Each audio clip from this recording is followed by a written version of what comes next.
আসসালামু আলাইকুম রহমতুল্লাহি ওবরকাতুহু। সম্মানিত দর্শক, বাংলাদেশের ক্ষমতার পট পরিবর্তনে মার্কিন যুক্তরাষ্ট্রের যে ডিপ স্টেট পলিসি, এটি এখন রীতিমতো ওপেন সিক্রেট। কারা কারা ডিপ স্টেটের এজেন্ট, কারা কারা ডিপ স্টেটের মাস্টার মাইন্ড, কারা কারা ডিপ স্টেটের সুবিধাভোগী এবং শত্রু, এটিও এই সমাজে রীতিমতো ওপেন সিক্রেট। বাংলাদেশের রাজনীতিতে এখন যারা আছেন তাদের মধ্যে কাকে কাকে বা কোন দলকে আমেরিকা বেশি পছন্দ করে এবং কেন কি কারণে আমেরিকা কাউকে অপছন্দ করে, এটিও এখন মোটামুটি বোঝা হয়ে গেছে। আমেরিকাকে তৈল মর্দন করা, তাদেরকে রাজি খুশি করে মানে কোন একটি প্রাপ্তি হাসিল করা, এটি কতটা কঠিন, কতটা নির্মম এবং তাদেরকে একটু সোজা রাখা, এটা এই মুহূর্তে ধরেন ইউরোপীয় ইউনিয়ন তাদের বিশ্বস্ত বন্ধু অ্যাজ এ হোল, তারপরে ব্রিটেন, ফ্রান্স, এ সকল রাষ্ট্রের দিকে তাকালেই বোঝা যায় যে অশান্ত আমেরিকা, অশান্ত ট্রাম্প, অস্থির মার্কিন রাজনীতি, মানে এদের সঙ্গে আসলে তাল মেলানো সম্ভব নয়। এই ভিডিওটা যখন আমি করছি, ঠিক সেই সময়টাতে যেটা প্রধান খবর সেটা হলো প্রবলভাবে আবার আমেরিকা আক্রমণ করেছে ইরানে। ইরান আবার আমেরিকার বিভিন্ন ৮০টি স্থাপনা আক্রমণ করেছে। মধ্যপ্রাচ্যে তাদের যে স্থাপনাগুলো রয়েছে সেখানে আক্রমণ করেছে। যুদ্ধ পরিপূর্ণ ধাপে আবার শুরু হচ্ছে। এই ভিডিও যখন করছি তখন ডোনাল্ড ট্রাম্পের ঘোষণা আজ রাতে, আমি ভিডিওটা করছি ৮ তারিখ সন্ধ্যাবেলায়, তো আজ রাতে ভয়াবহ আক্রমণ চালানো হবে ইরানের উপর। ইরানও তাদের সর্বশক্তি দিয়ে যুদ্ধ করার জন্য মানসিকভাবে প্রস্তুতি নিয়ে আছে। আর ইতিমধ্যে তাদের মধ্যে যে সমঝোতা স্মারক স্বাক্ষরিত হয়েছিল সুইজারল্যান্ডে পাকিস্তানের মধ্যস্থতায়, সেটি আমেরিকা বলছে ওটা মানি না, সমঝোতা স্মারক বাদ। একটা সিদ্ধান্ত নিতে, কথা পাল্টাতে বা যে কোনো জিনিস করতে আমেরিকার আসলে একটা মিনিট সময় লাগে না। তো সেই আমেরিকার খপ্পরের মধ্যে আমরা আছি। সেই আমেরিকার যখন বাংলাদেশে এরকম অবস্থা, তখন একটার পর একটা ঘটনা ঘটে যাচ্ছে, যেগুলো কারণে হোক অকারণে হোক আমেরিকা আমাদের সম্পর্কে আরও নেতিবাচক ধারণা পোষণ করছে। যেমন ধরেন, জাতীয় সংসদে আমেরিকার যে জাতীয় দিবস, তাদের ন্যাশনাল ডে, স্বাধীনতা দিবস, সেটা পালিত হলো ৪ঠা জুলাই। আমেরিকা আশা করেছিল যে এটা পুরো জাতি মেনে নেবে, সবাই এটাতে ধন্যবাদ জানাবে, কিন্তু পুরো জাতি ক্ষেপে উঠেছে। সরকারের জন্য খুবই বিব্রতকর একটা পরিস্থিতি তৈরি হয়েছে। এবং এখন মার্কিন যুক্তরাষ্ট্রের যে রাষ্ট্রদূত রয়েছে ব্রেন্ট ক্রিস্টেনসেন, তিনি এতটা অজনপ্রিয় হয়ে পড়েছেন যে তার সঙ্গে কারো ছবি দেখলে, কারোর সঙ্গে খাতির হলে, বা তিনি কারো বাসায় গেলে, বা মানে কোনো মন্ত্রী এমপি তার সঙ্গে গেলে আলটিমেটলি সেই লোকটি ট্রলের শিকার হচ্ছে। একটা সময় আমেরিকার সঙ্গে একটু সম্পর্ক থাকলে, খাতির থাকলে, প্রশাসন থেকে শুরু করে সব জায়গাতেই মানুষজন একটু পাত্তা দিত। এখন ধরে ধরে ধরে ধরে আমেরিকার সঙ্গে যাদের সম্পর্ক রয়েছে তাদেরকে জাতীয় বেঈমান, জাতীয় দালাল, মির্জাফর, মোনাফেক, বেঈমান, বাস্টার্ড, এ সকল গালাগালি মানুষ করছে। এবং আর কদিন পর আপনি দেখতে পারবেন যে আমেরিকার যে সমস্ত চিহ্নিত লোকজন আছে তারা কোনো অবস্থাতেই বডিগার্ড ছাড়া এই শহরে একাকে হাঁটতে পারবেন না। জনগণ তাদেরকে লাঞ্ছিত, অপমানিত করবে। এবং এই জিনিসগুলো যখনই হচ্ছে তখন আমেরিকা আরও বেপরোয়া হয়ে যাবে এবং তারা সব দোষ ক্ষমতাধর যারা লোকজন আছে তাদের উপর চাপাবে যে তোমাদের কারণে আজ আমাদের এই অবস্থা, তোমরা ঠিকমতো আসলে আমাদেরকে হ্যান্ডেল করতে পারোনি। তো দেখুন যে এই যে একটা অবস্থা, সেই অবস্থার মধ্যে সরকার বিভিন্ন সময় যে সিদ্ধান্তগুলো নিয়েছে, সেই সিদ্ধান্তগুলো গত ৪ মাসে মূলত তাদের পক্ষে যায়নি, আমেরিকারও পক্ষে যায়নি, কিন্তু আমেরিকা যার কারণে তাদের প্রতি বিরক্ত হয়ে পড়েছে। এই যখন অবস্থা, আমরা বাইরে থেকে বুঝতে পারছি, সরকারের ভিতরে যারা লোকজন আছেন তারা হয়তো আন্দাজি করতে পারছেন না। তখন হঠাৎ করে দেখা গেল যে আমাদের রাজনীতির যে ভাগ্যের আকাশ, ভাগ্য আকাশ, এখানে ডক্টর মোহাম্মদ ইউনূসের আবার অভ্যুদয় হলো। তিনি বেশ কিছুদিন নীরবে ছিলেন, নিভৃতে ছিলেন, ২ বার দেশের বাইরে গেছেন, অনেকটা ম্রিয়মাণ হয়ে গেছেন। আমরা ধরে নিয়ে এসেছিলাম তিনি আর হয়তো বাংলাদেশে আসবেন না। তার বিরুদ্ধে বেশ কয়েকবার মামলা করার জন্য বিভিন্ন পক্ষ থানায় ঘোরাফেরা করেছে, এখনও করছে। কোর্টে মামলা দায়ের করা হয়েছে, খারিজ করা হয়েছে, কিন্তু তারপরেও আরও মামলা করার জন্য মানুষজন ঘুরছে।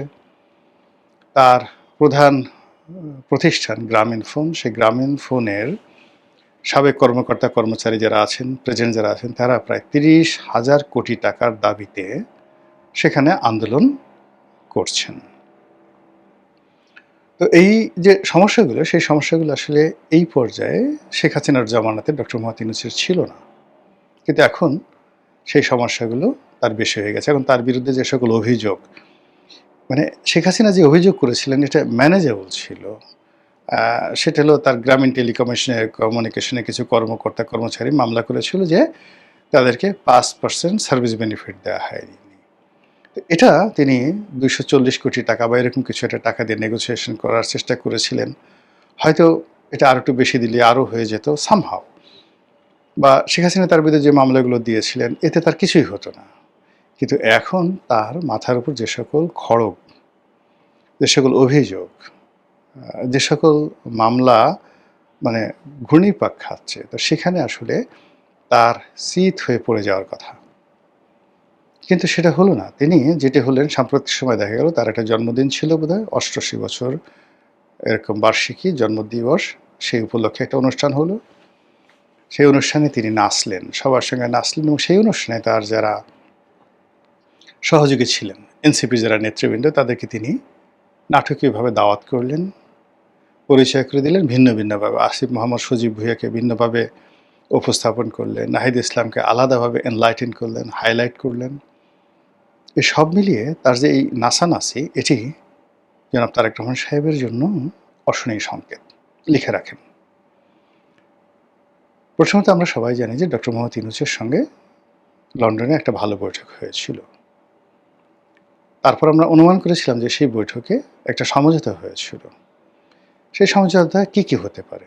সেই সমঝোতা হতে পারে এনসিপিকে রাজনীতিতে পুনর্বাসন করা, ডক্টর মোহাম্মদ ইউনূসকে প্রেসিডেন্ট বানানো, জুলাই সনদ বাস্তবায়ন করা, ইত্যাদি ইত্যাদি আরও অনেক কিছু।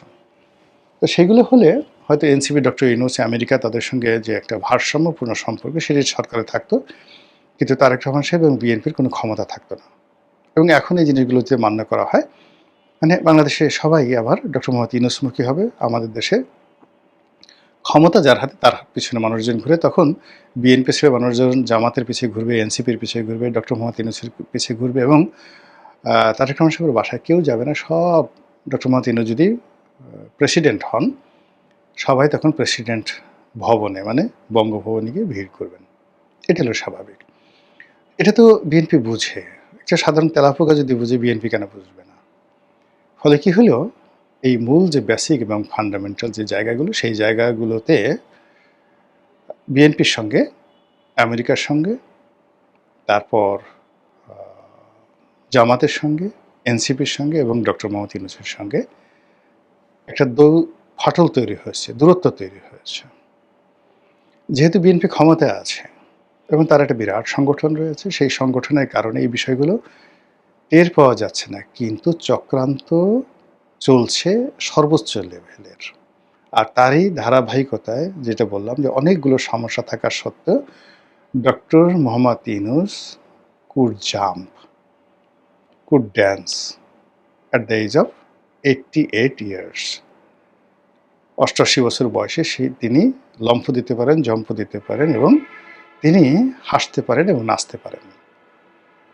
এই যে তিনি নাচলেন, তার আগে তার যে সোশ্যাল বিজনেস, এই সোশ্যাল বিজনেসের একটা সম্মেলন করেছেন, এবং সেখান থেকে উনি এই ধরনের সম্মেলন যখনই করেন, মিডিয়া আছে, প্রথম আলো আছে, বিদেশের সাদা চামড়ার কিছু লোকজন আছে, তাদেরকে নিয়ে তাদের লোকাল কিছু লোকজন আছে, এইভাবে 100, 150, 200 লোক মানে নিয়ে সে প্রতি বছর একটা সোশ্যাল বিজনেস সামিট করে। এই বছর সেটা করেছে। করার পরেই আবার তার জন্মদিবস পালিত হলো, মানে সব প্ল্যান করে আবার সেই জন্মদিবসে এনসিপিকে ডাকা হলো। এবং এই যখন ঘটনা ঘটছে তখন যেটা হলো, আমেরিকা বেঁকে বসছে। আপনি দেখেন যে আমাদের রাজনৈতিক যারা নেতৃবৃন্দ রয়েছে, জামাতের লোক গেল, তারপর অন্যান্য যে সকল ইসলামপন্থী লোকজন আছেন, এনসিপির লোকজন আছেন, স্পিকার আছে, তারা সবাই মিলে ইরান গেলেন। অথচ ইরান যখন চেয়েছিল যে তাদের নেতা আয়াতুল্লাহ আলী খামেনি মারা গেলেন, শোক বইতে একটা স্বাক্ষর করবে, এই স্বাক্ষর করার লোক বাংলাদেশে তারা খুঁজে পাচ্ছিল না, এবং এই অভিমানে ইরান বাংলাদেশের একটা জাহাজকে আটকে রেখেছিল পুরোটা সময়। তো সেই ইরান মানে সরকারের যারা লোকজন তারা মনে করেছে ইরান একেবারে পার্মানেন্টলি জিতে গেছে, কাজেই তারা ইরানের সাথে খাতির করার জন্য দৌড় দিল সবাই। ফিরে আসতে না আসতেই ইরান আক্রমণ করে বসছে আমেরিকা। ভাগ্য ভালো যে বাংলাদেশে যারা লোকজন আছে তারা চলে আসছে, যদি তারা ওখানে আরও কয়েকদিন থাকতেন, সেই ইরানি বাগান, ইরানি খুশবু, গোলাপের স্বাদ নিতেন। এই যে এখন যেভাবে আক্রমণ করছে, তাদের ওখানে আটকে থাকতে হতো এবং এক একজনের দেখতেন যে ওরে বাবা গো, ওরে মা গো, কান্নাকাটি কাকে বলে। তাদের কান্না দেখলে আপনাদের চোখের পানি রাখতে পারতেন না। তো এই যে তারা গেল, এটা আমেরিকা ভালোভাবে নেয়নি, কোনোভাবে ভালোভাবে নেয়নি। ফলে কি হচ্ছে, আমেরিকা আবার চিন্তা করছে যে ডক্টর মোহাম্মদ ইউনূস এতো ভালো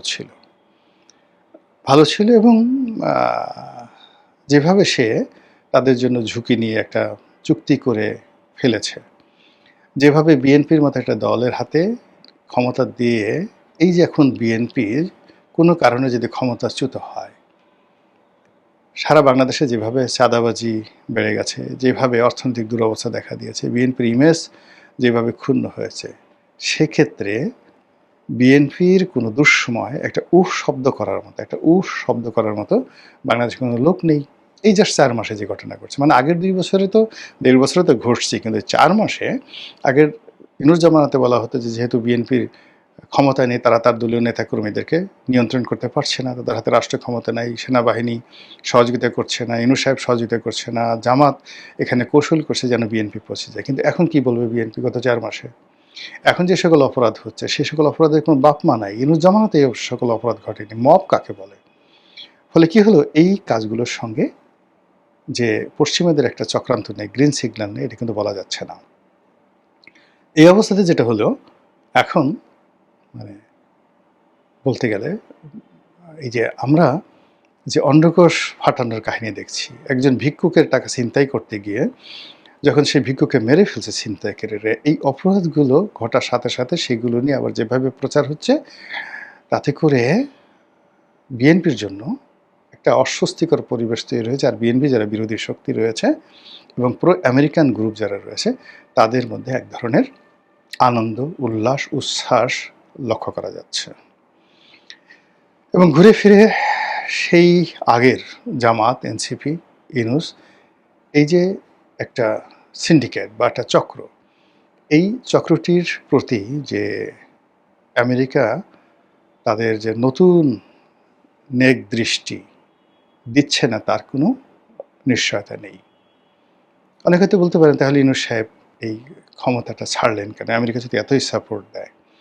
এর কারণ হলো যে ওই সময়টিতে অনেকগুলো বিষয় ইউনূস সাহেবের জন্য অস্বস্তিকর হয়ে পড়েছিল, আমেরিকার জন্য অস্বস্তিকর হয়ে পড়েছিল। কিন্তু এখন তো আওয়ামী লীগ নেই, আওয়ামী লীগ আসার কোনো সম্ভাবনা নেই।